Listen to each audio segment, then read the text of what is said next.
Hello बच्चों, आज हम पढ़ने वाले हैं पाइथागोरस साहब की प्रमेय।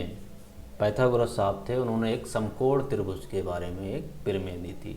सबसे पहली बात, हमें एक चीज़ याद रखना है, जो पाइथागोरस प्रमेय है वो सिर्फ और सिर्फ समकोण त्रिभुज में ही वैलिड होती है। समकोण त्रिभुज क्या होता है? जिसका एक एंगल 90 डिग्री का हो।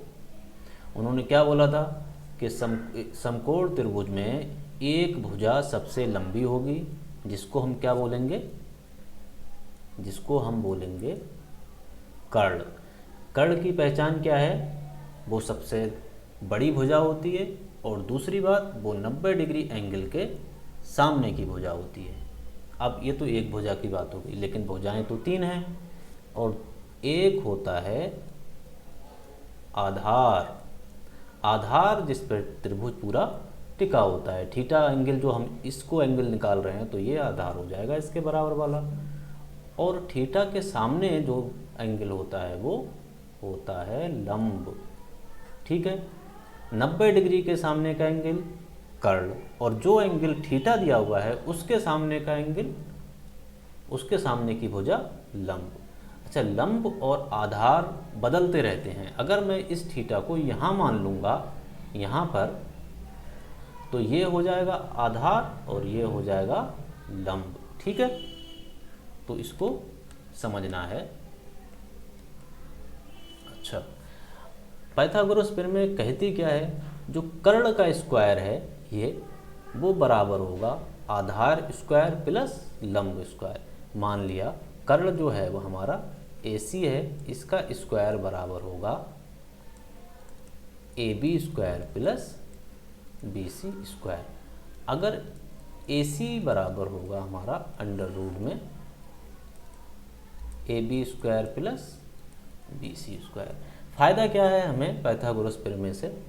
हमें सबसे ज़्यादा फ़ायदा है, अगर हमें कोई दो भुजाएं पता हैं, लंब और आधार पता हैं, तो हम उसे कर्ण पता कर सकते हैं, या कर्ण और आधार पता हैं तो हम लंब पता कर सकते हैं। मान लिया ये भुजा हमारी 3 है और ये वाली भुजा 4 है, और हमसे पूछा जाए कि कर्ण बताओ क्या है, तो हम क्या करेंगे? AC बराबर AB स्क्वायर। AB कितना है? 4 का स्क्वायर। BC कितना है?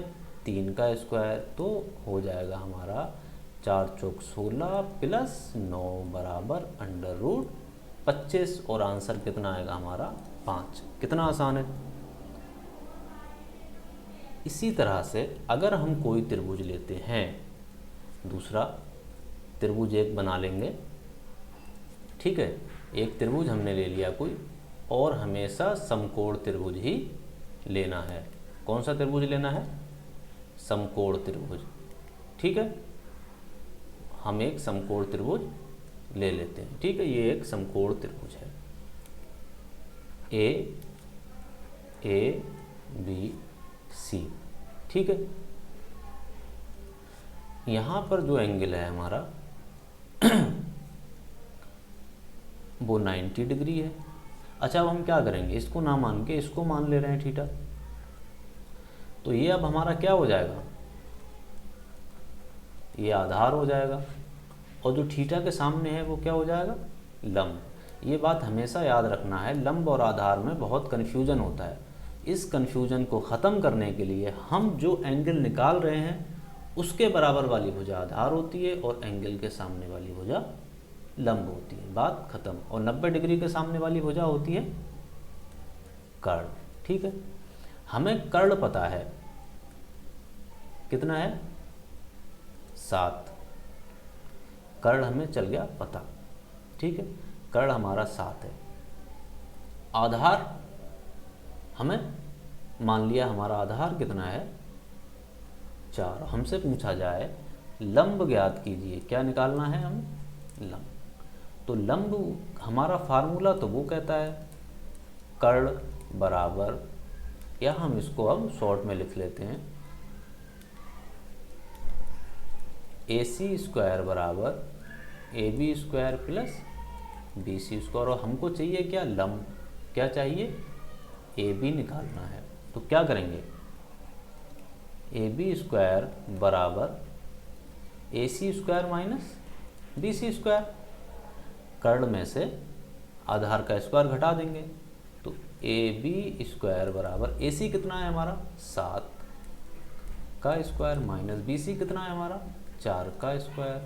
तो ए बी स्क्वायर बराबर क्या हो जाएगा 7 सत्ते 49 माइनस 16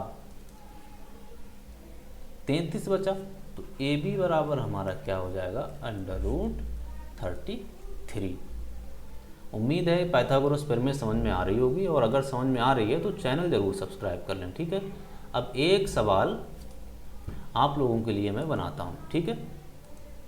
सबसे पहले याद रखना है, जो भी हम त्रिभुज ले रहे हैं वो कौन सा होना चाहिए, समकोण त्रिभुज। हमेशा समकोण त्रिभुज होना चाहिए, 90 डिग्री यहाँ पर एंगल आना चाहिए, ठीक है। यह है ए बी सी, ये थीटा है, तो ये क्या हो गया आधार। आधार हमने आपको दे दिया 7 और ये आपको दे दिया हमने 5। तो आपसे पूछा है कर्ण बताओ, ठीक है। तो कर्ण बता के कमेंट में आपको आंसर लिखना है, ठीक है।